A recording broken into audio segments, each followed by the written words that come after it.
নমস্কার বন্ধুরা, মঞ্জু কিচেন হাউজে আপনাদের স্বাগত। আর গরম তো ভালোই পড়ে গেছে। এই গরমে কিন্তু প্রত্যেকের একটু ঠান্ডা ঠান্ডা জিনিস খেতে বেশি ভালো লাগে।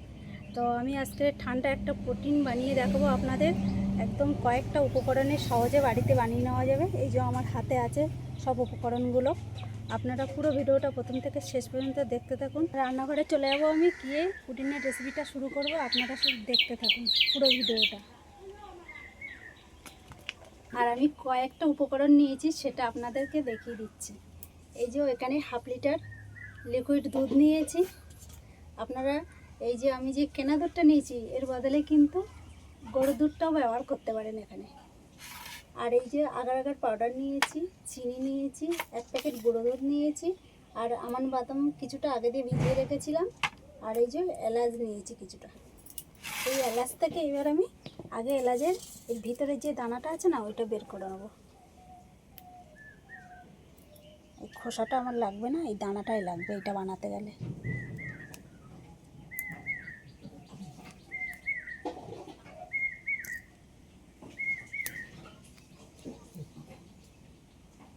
এই যে আমন্ড বাদামগুলো যে ভিজিয়ে রেখেছিলাম পুরো ভিজে গেছে, নরম হয়ে গেছে। এবার আমি এই খোসাগুলো একটু ছাড়িয়ে নিচ্ছি। এবার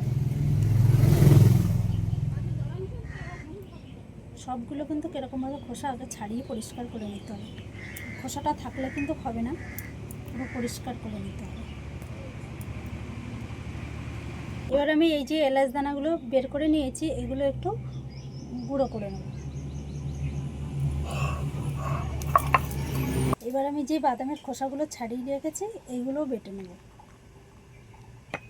আপনারা চাইলে এটা মিক্সিতে ভালো করে পেস্ট করে নিতে পারেন। এই বাদামগুলো কিন্তু আমি একটু আদা বাটা করে নিয়েছি, পুরোটা বাটিনি। এরকম করে বেটে নিলে কী হবে, এটা মুখে পড়লে কিন্তু খেতে ভালো লাগবে। ওই জন্য আমি এরকম করেই বেটে নিয়েছি। মিক্সিতে যখন করবেন ভাববেন এরকমভাবেই কিন্তু করে নিতে হবে। কড়াই বসিয়ে দিলাম। এবার কড়াইয়ের মধ্যে আগে অল্প করে জল দিয়ে নেব।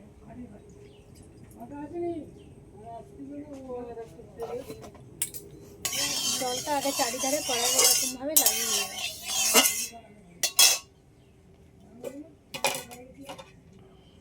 তারপরে আমি এই দুধটা এই জলের মধ্যে দিয়ে দেব।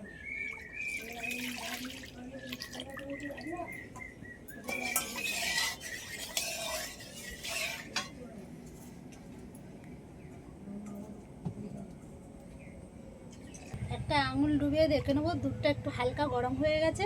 এবার আমি এই গুঁড়ো দুধটা এই দুধের মধ্যে দিয়ে দেবো।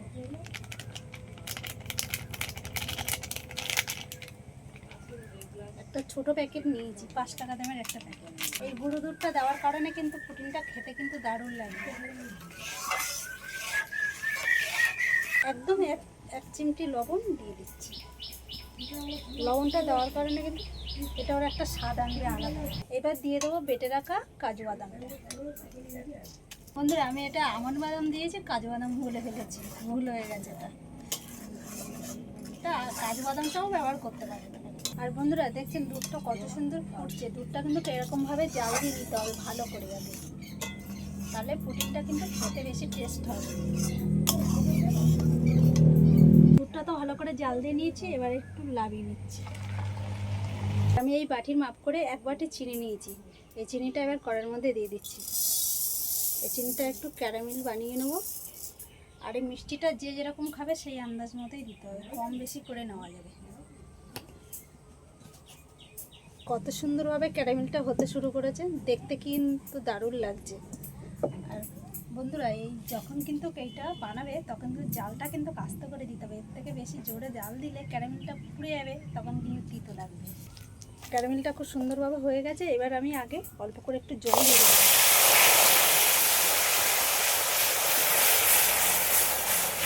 আর এই দুধটা লাবানোর পরে কিন্তু এর মধ্যে একটু কিন্তু আমি সরবস্ত দিইনি, এরকমভাবে মাঝে মাঝে একটু এরকম হাতা দিয়ে একটু নেড়ে নেড়ে দিয়েছি, তাহলে একটু সর বসিনি। কেননা এই প্রোটিনটা বানানোর সময় এই সরটা কিন্তু গালে পড়লে কিন্তু ভালো লাগবে না তাতে একটা, এই জন্য আমি সরটা বসতে দিইনি। দুধটা কিন্তু ভালোই ঠান্ডা করে নিয়েছি একটু। এবার এর থেকে 1 হাতা দুধ আমি এই একটা বাটির মধ্যে তুলে নিলাম। এবার যে ক্যারামেলটা বানিয়ে নিয়েছি ওর মধ্যে অল্প অল্প করে দেবো, একবারে পুরো দেবো না, একদম অল্প অল্প করে দেবো। আর এইভাবে একটু খুন্তিতে নাড়তে হবে।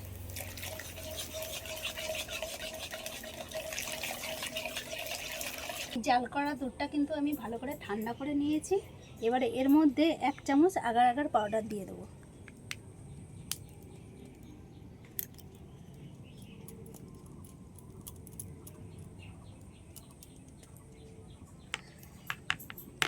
এক চামচের থেকে একটু বেশি দিলাম। এই 4 চামচের 1.5 চামচ আগার আগার পাউডার নিয়ে নিলাম। এবার এর সঙ্গে ভালো করে একটু এইভাবে গুলে নেব। ক্যারামেলটা বানিয়ে দেওয়ার পরে দুধটার একটা দারুণ কিন্তু কালার এসছে, দেখতে কিন্তু সুন্দর লাগবে আর খেতেও কিন্তু দারুণ লাগবে। এবার যে আগার আগার পাউডারটা গুলে নিয়েছি ঠান্ডা দুধের মধ্যে এটা দিয়ে দেবো। গরম দুধের মধ্যে কিন্তু ডাইরেক্ট দেওয়া যাবে না। আর এইটা দেওয়ার পরে কিন্তু অনেকটাই কিন্তু ঘন হয়ে যাবে। এই আগার আগার পাউডারটা দেওয়ার পরে 1 মিনিট মতো ভালো করে একটু ফুটিয়ে নিয়েছি। এইবার আমি যে এলাচের দানাটা গুঁড়ো করে রেখেছি একটু ফ্লেভারের জন্য এটা দিয়ে দিচ্ছি।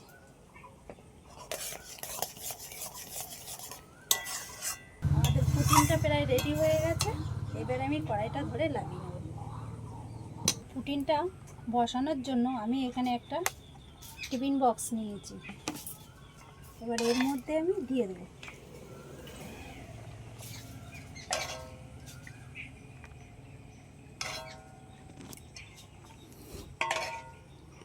আপনাদের কাছে এরকম টিফিন বক্স না থাকলে অ্যালুমিনিয়ামের বাটি বা গোল টিফিন বক্স হলেও হবে।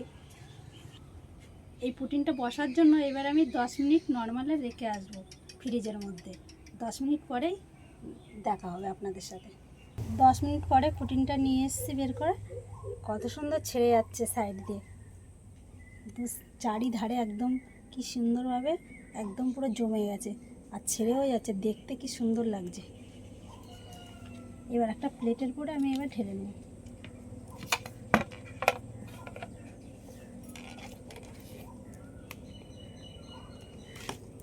কি সুন্দর হয়েছে দেখতে। আমন্ড বাদাম দিয়ে কি সুন্দর করে ছোট ছোট করে কেটে একটু ডিজাইন করে নিয়েছি, দেখতে কি দারুণ লাগছে। আর একটুখানি কেটে দেখাচ্ছি আপনাদের কেমন হয়েছে।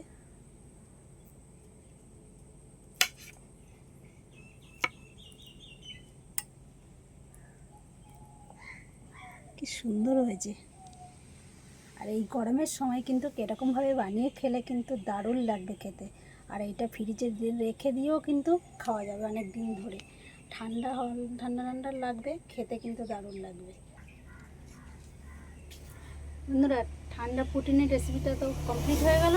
আর আপনাদের যদি এই ভিডিওটা ভালো লেগে থাকে আমার চ্যানেলটিকে সাবস্ক্রাইব করবেন, লাইক কমেন্ট শেয়ার করে বন্ধুদের পাশে থাকবেন।